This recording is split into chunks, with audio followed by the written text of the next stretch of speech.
Se la está cobrando muy bien. Y vamos a hablar de un tema que se llama recurrencia bioquímica, que digamos que meterlo en una charla, un tema gigantesco, que meter una charla de 20 minutos, lo que he escogido es más bien irme un poquito por el lado conceptual, de mostrarles un poquito más de la enfermedad del cáncer de próstata y por supuesto no adentrarme en su terreno del que ya han hablado en forma extensa y de todas las formas de radiación que aplican dentro de este escenario. Entonces vamos a tratar de definir qué es recurrencia bioquímica, y eso no ha sido tan fácil como ustedes creen. ¿Cuál es su historia natural? ¿Cuáles son las opciones globales de manejo, como les digo, sin meternos en formas, en formas muy específicas de los estudios? ¿Y cuáles son las nuevas tecnologías de imágenes que nos han cambiado un poco el panorama de lo que es este escenario clínico en el cáncer de próstata? Y lo primero pues es recordarles que existe esta famosa proteína que ya lleva muchos años dándonos con qué entretenernos, que es una glicoproteína, una serinproteasa más conocida como una calicreína 3, presente en el semen, cuya función fundamental es disolver el coágulo seminal y al parecer tiene también funciones en la disolución del moco cervical, que se encuentra concentrada cerca de 1 millón de veces más en el líquido seminal que en el suero, y que es específica de la próstata, pero no del cáncer de próstata, y por lo tanto hay escenarios en los cuales sus resultados producen confusión. De manera que la filtración al torrente sanguíneo de pequeñas cantidades del antígeno de próstata, que ocurre más en el tejido enfermo, no solo por cáncer, sino por inflamación, ha sido la base de mucho de lo que vamos a hablar hoy, de mucho de lo que tiene que ver con el manejo de la enfermedad localizada y avanzada. Este esquema de la historia natural de la enfermedad del cáncer de próstata me parece muy útil para que ustedes entiendan todos los escenarios en los que podemos tener no solo progresión, sino una recurrencia, no solo bioquímica, sino imagenológica y clínica de la enfermedad. Digamos que en los países desarrollados, la mayoría de la población tiene la fortuna de ser diagnosticada con enfermedad localizada, de pasar posteriormente en un porcentaje que puede moverse entre el 20 y el 30% de aquellos que no quedan curados con radiación o cirugía, a una verdadera recurrencia bioquímica post-tratamiento primario, que ha sido realmente el escenario en el que hemos hablado siempre de recurrencia, y probablemente en su forma más pura la recurrencia bioquímica post-prostatectomía radical, porque ya hemos extraído todo el tejido que produce antígeno y por lo tanto el antígeno debería ser cero. Eso no es tan fácil con radiación, porque tenemos un tejido residual que produce antígeno de todas maneras y que posteriormente puede progresar a enfermedad metastásica. Todos esos cuadros amarillos hacen parte de la intervención con bloqueo hormonal en varios estadios de la enfermedad, y todas esas flechas rojas muestran el escenario clínico en el cual una recurrencia bioquímica, solo de PSA, sin que exista recurrencia de imágenes o progresión en imágenes o progresión clínica, se puede presentar. Probablemente nos vamos a centrar en lo que es la recurrencia de PSA después de tratamiento primario. Y esto es para contarles que hace 20 años el doctor D'Amico publicó este artículo, ven ustedes ahí, septiembre 16 del 98, en el cual distribuyó los grupos de riesgo que más se conocen y que más se han usado a lo largo de estas 2 décadas con respecto a la clasificación del cáncer de próstata localizado, y que tienen que ver con el riesgo de recurrencia bioquímica. Lo que se hizo fue un análisis multivariado de los pacientes que recurrían después de tratamiento con cirugía, braquiterapia o radioterapia externa, y se identificaron unas variables que permitieron distribuirlos en 3 grupos de riesgo, lo que guió el manejo del cáncer de próstata por los últimos 20 años. Eso ya no es tan fácil, eso está mucho más complicado en la última versión de las guías NCCN, en donde ya tenemos muy bajo riesgo, intermedio favorable, intermedio desfavorable, alto y muy alto, basado prácticamente en los mismos parámetros. Prácticamente estamos en los mismos parámetros, porque los biomarcadores, las pruebas moleculares aún no han logrado entrar a formar parte, como lo hacen en seno y en otras enfermedades, de la clasificación de la enfermedad. Ahora, ¿cómo estandarizar la definición de recurrencia bioquímica? Pues no es tan fácil. Y se han hecho esfuerzos inmensos como estos trabajos en los que se revisan 13.500 pacientes tratados con prostatectomía radical y se siguen por 9, 10 años para tratar de establecer cuál es el nivel de PSA que realmente significa que la enfermedad va a progresar. De estos 13.500 hubo 5.041 recurrencias, que es un poco alto para una cohorte de prostatectomía radical, pero realmente una muy baja progresión a enfermedad metastásica. Y la asociación más fuerte con progresión sistémica fue 0.4, que es más de lo que hoy en día estamos usando como estándar. Esto se repite en múltiples estudios. Otro estudio del doctor Almling de 15 años atrás, en el cual dice lo mismo. Cuando usted prueba 0.2, 0.5, 0.6, 0.4 es la cifra que mejor predice que su enfermedad va a seguir para adelante, que probablemente va a tener progresión no solo bioquímica, sino clínica en el futuro. Y este que es un clásico, este es el estudio famoso de Pound del grupo de Johns Hopkins. Tomaron 2.000 pacientes tratados con prostatectomía radical por el doctor Walsh, probablemente la mayoría, y que no habían tenido ni tratamiento neoadyuvante ni tratamiento adyuvante de ningún estilo, ni radiación ni bloqueo hormonal, y los siguieron hasta su progresión clínica. Por supuesto que en su progresión clínica recibieron bloqueo hormonal y todos los tratamientos que fueran necesarios.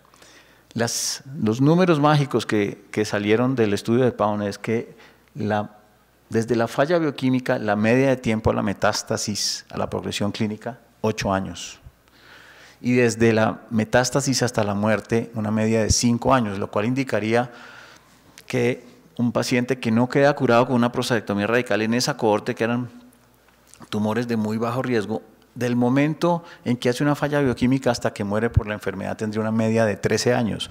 Y eso nos daría para pensar que, hombre, probablemente a la mayoría de estos pacientes no toca hacerles nada. Si están por encima de cierta edad y tienen alguna comorbilidad, no tendríamos que estar discutiendo todo lo que hoy en día discutimos con respecto a radioterapias de salvamento, radioterapias adyuvantes, que si les ponemos hormonas, que si no les ponemos hormonas, etc.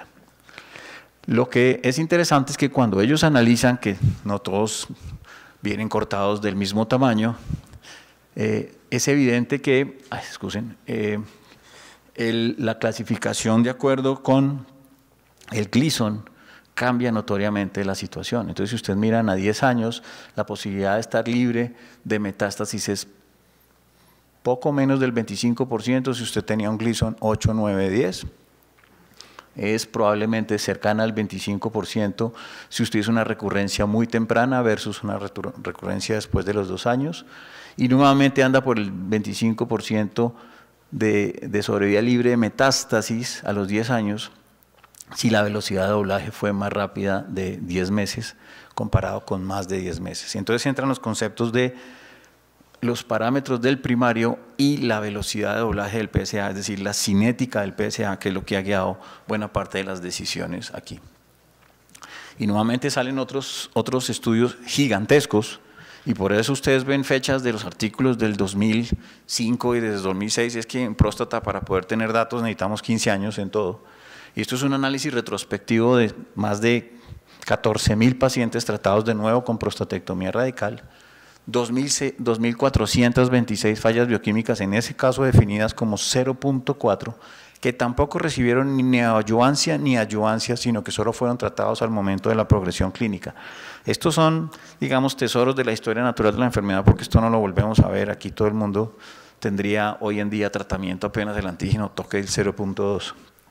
Y con una media de seguimiento de 11 años y medio después de cirugía, y media de seguimiento de 6 y pico de años después de la recurrencia bioquímica. Esto no lo vuelve a hacer nadie y por eso los datos son tan interesantes. Y lo que muestran ahí primero es la relación con el tiempo de la recurrencia. Si uno tiene recurrencia muy temprana, tiene una mortalidad de cáncer específica cercana al 10% a 10 años, que es mucho para una cohorte de prostatectomía radical, y si la recurrencia fue tardía, las cosas cambian notoriamente. Pero miren ustedes que no se alcanza la media de progression free survival a 15 años en el análisis actuarial de eso, y miren ustedes que no se alcanza una media de supervivencia a 15 años, de manera que aunque ocurren recurrencias bioquímicas, en la mayoría de los casos los pacientes no progresan a enfermedad clínica o muerte por la enfermedad. Buena parte, de nuevo, de lo que se hace con recurrencia bioquímica se basa en los estudios de la cinética del antígeno prostático que ha hecho el doctor D'Amico de nuevo. Y miren ustedes que aquí aparece el número mágico de la velocidad de doblaje de 8 meses en la recurrencia bioquímica. Eso se repite en el escenario de la enfermedad temprana, se repite en la enfermedad tardía. 8 meses de velocidad de doblaje parece dividir claramente el pronóstico de los pacientes. Entonces, el porcentaje de pacientes con enfermedad a distancia, a 7 años, por encima del 65% si usted tiene una velocidad de doblaje baja, escasamente por encima del 10% si tiene una velocidad de doblaje alta. Y cuando él lo llevó al estudio, a los extremos y estudió velocidades de doblaje menores de 3 meses y mayores de 3 meses, miren ustedes la sobrevida específica de cáncer de próstata, cómo cae a 8 o 9 años al 20% si uno tiene una velocidad de doblaje alta. Eso claramente, la sola cinética del PSA muestra la agresividad de una enfermedad. Entonces, ¿qué hemos hecho con esto? Y aquí, como les dije, no me voy a entrar en todos los estudios porque no nos alcanza el tiempo, pero el manejo de la recaída bioquímica postquirúrgica, y ahí pongo 0.2 y ahorita les voy a explicar por qué no estamos en 0.4, que es lo que dicen todos los estudios, sino en 0.2, post-prostatectomía, pues puede tener desde observación, si la edad, la comorbilidad, la velocidad, las características del primario, el Gleason nos da para decir probablemente este paciente nunca va a necesitar nada. Puede ir a radioterapia de salvamento, cosa que ustedes han discutido y conocen mucho mejor que yo, o puede ir a deprivación androgénica o la combinación de ambas, que es lo que más ha movido los estudios recientes, y hay grandes estudios que les voy a mostrar tratando de contestar preguntas muy grandes acerca de cómo utilizar la radiación y el bloqueo hormonal en este escenario. Las guías que hizo la Asociación Americana de Urología con la ASTRO en colaboración tienen este statement: los clínicos deberían definir la recurrencia bioquímica como un PSA detectable o elevándose después de cirugía que sea mayor de 0.2. Y encima de eso piden una confirmación de que no se nos haya subido y se nos vuelva a bajar. Esta es, por guías y por el best practice de PSA también de la AUA, la recomendación. ¿Por qué no estamos en 0.4, que es mejor? Pues porque, de nuevo, no todos los tumores son iguales. Los tumores de más riesgo han mostrado que es mejor arrancar temprano, y hoy en día incluso tenemos digamos, publicaciones acerca del uso de PSA ultrasensible para considerar empezar radiación, y eso lo discutimos cada rato en la reunión con Álvaro, empezar radioterapia con antígenos incluso menores de 0.2 si el tumor que viene es muy malo. Entonces, normalmente esta es la secuencia: una prostatectomía radical, un descenso a 0 y una elevación progresiva hacia 0.2, donde normalmente deberíamos estar considerando en la mayoría de los pacientes jóvenes sin comorbilidad importante en utilizar radiación de salvamento. Buena parte del tema de por qué usamos menos viene de los estudios del doctor Stephenson, que ha demostrado en el memorial cómo el nivel de PSA con el que se hace una radioterapia de salvamento cambia notoriamente los resultados. Y ustedes podrían decir que probablemente si el antígeno es mayor de 2, no sirve mucho ya hacer radioterapia de salvamento, por lo menos sola. En ese caso tendríamos que andar pensando en terapia multimodal. Pero lo que sí sabemos es que 0.5 hacia abajo produce resultados favorables. Este es el estudio que estamos esperando todos los urólogos, por lo menos los urólogos oncólogos. Yo sé que ya salió el GETUC 16 acerca de la combinación de bloqueo hormonal y radioterapia de salvamento, que está el SWOG del Dr. Shipley, que también han mostrado beneficio de agregar bloqueo hormonal a radioterapia de salvamento, pero esto es un inmenso estudio de más de 4.000 pacientes, británico, que va a contestar varias preguntas sobre si es mejor temprano que tardía, y pues obviamente para el escenario de recurrencia bioquímica solo hablamos de salvamento, pero en el escenario de salvamento nos va a contestar si es radioterapia sola, si es radioterapia con 6 meses de bloqueo, o si es radioterapia con 2 años de bloqueo. Y probablemente vamos a tener subgrupos para analizar y vamos a poder saber a qué pacientes darles qué dosis de manera específica. Esta es la definición de Phoenix, que no creo que tenga yo que contársela a ustedes.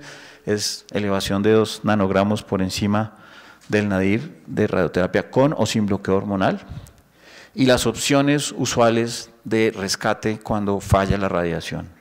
Observación de nuevo si los parámetros lo permiten. Prostatectomía de rescate, crioterapia, HIFU. Aquí en Colombia solo tenemos cirugía de rescate, que hoy en día la hacemos con cirugía robótica en la Fundación Santa Fe. Y es para pacientes claramente seleccionados con unas características que nos permitan predecir que a pesar de el riesgo de incontinencia y de lesión rectal, vamos a hacer algo bueno por ese paciente. Y de nuevo, las opciones de deprivación androgénica dentro de lo que están los estudios de no inferioridad, de intermitencia versus bloqueo hormonal continuo del estudio canadiense de la doctora Crook. Y rápidamente les cuento para finalizar que esto nos cambia, y ustedes ya muchos lo conocen y lo están haciendo, el antígeno específico de membrana de próstata, que ya sabemos que no es específico de la próstata, sino que está en muchas otras glándulas, está claramente sobreexpresado en el carcinoma de próstata. Se presenta en el 95% de los cánceres de próstata, o sea, hay un 5% que no tienen de esto y no les sirve. Y es una proteína transmembrana que conocemos hace más de 2 o 3 décadas, que está sobreexpresada casi por 1000 en los cánceres más agresivos y que actualmente se usa para hacer imagen en el escenario de recurrencia bioquímica y en muchos otros, marcándola con galio y con 18, con flúor 18 en la mayoría y con otras moléculas en experimentación. En Colombia estamos esperándola ávidamente, pero no, nada que la tenemos para uso difundido. Uno de los escenarios es para dirigir la terapia en la recurrencia bioquímica, cuando recurre solo PSA después de tratamiento local y cuando los estudios convencionales que son gammagrafía ósea y TAC o resonancia de abdomen y pelvis no muestran lesiones metastásicas. ¿Y eso qué nos ha llevado? A que mucho de lo que llamábamos recurrencia bioquímica hoy se llama enfermedad metastásica u oligometastásica detectada por un PET. De esto hay una explosión de literatura y una cantidad de artículos como los que ustedes ven ahí, pero digamos, les llevo la atención al tercer renglón que 76% de los estudios han sido positivos en estadificación secundaria, es decir, después de tratamiento primario en una recurrencia bioquímica, y que, lo más importante, tiene una sensibilidad para niveles de antígeno muy bajos. Y por eso nos sirve para tomar decisiones, por ejemplo, con respecto a radiación de rescate. Lo que le pasaba al PET de colina es que nos sirve con antígenos por debajo de 2, y como les mostré, ya con 2 la radiación de rescate es un tema que probablemente se debe olvidar. Aquí, con menos de 0.2 tenemos 42% de positividad, con más de 2 tenemos 95% de positividad del PET. De manera que eso lo que ha disparado es un tema de buscar micrometástasis u oligometástasis con ese tipo de imágenes en varias partes del mundo. Es claramente superior, como ustedes ven ahí, a el TAC o la resonancia, especialmente para ganglios pélvicos o para metástasis ganglionares en general. Y puede ocurrir lo que pasa ahí, que usted tiene un TAC en el cual no hay nada especial, probablemente un pequeño ganglio subcentimétrico que resulta marcar en un PET y que alumbra claramente y que cuando se saca es claramente metastásico. Entonces nos permite ver con mucha mayor resolución y con mucha más capacidad la enfermedad pequeña, incluso en pequeñas lesiones de hueso que no se sospechan. ¿Qué ha pasado? Pues que esto ha disparado toda la tendencia a tratar la enfermedad oligometastásica cuando eso antes solo se llamaba recurrencia bioquímica. Y entonces hay series como estas de linfadenectomías de rescate en las cuales pues creo que se están haciendo cirugías inmensas para sacar unos pocos ganglios para que el paciente vuelva a tener metástasis más adelante a los pocos meses. Esto realmente está en investigación, creo que la cosa no es por el lado de la cirugía, más probablemente por el lado de la cirugía estereotáctica, y creo que ya hay, como Álvaro nos mostraba en la reunión, una serie presentada en el último Astro, no sobre próstata, sino sobre todos los tumores a favor de este tipo de terapias. Y esto es tratamiento con lutecio, que ya es terapia sistémica utilizando el mismo PSMA. Últimas diapositivas, la recurrencia bioquímica También ocurre en estadios avanzados, pura, como en el estado de castración resistencia M0, es un paciente premetastásico, asintomático, que empieza a subir el antígeno y le hacemos estudios convencionales y no tiene lesiones metastásicas. Aquí también el PET entra a jugar y aquí de nuevo la cinética del PSA, como lo ha demostrado el doctor Smith, predice para dónde va la enfermedad. Y aquí salieron estas moléculas enzalutamida y apalutamida para tratar ese estadio de la enfermedad. Como mensajes para llevar, la falla bioquímica post-tratamiento primario no predice de manera invariable la progresión o la metástasis, a metástasis o a muerte por la enfermedad. Los parámetros clínicos siguen siendo edad, comorbilidad, tiempo a la recurrencia, Gleason, estadio clínico, PSA, fundamentales en la clasificación de riesgo de la enfermedad y por supuesto la cinética del PSA en todos los estadios desde el temprano hasta el tardío establece el riesgo de progresión mejor que muchas otras cosas que tengamos hoy en día. Las nuevas imágenes para estadificación secundaria en recurrencia bioquímica tienen muy buena sensibilidad y una especificidad óptima, pero aún no sabemos, por lo menos en próstata, qué es lo que hay que hacer con eso. Creo que radioterapia ganará la carrera de la cirugía en ese tipo de manejo, pero los estudios están en curso y no sabemos el resultado real a largo plazo de este tipo de tratamiento. Muchas gracias.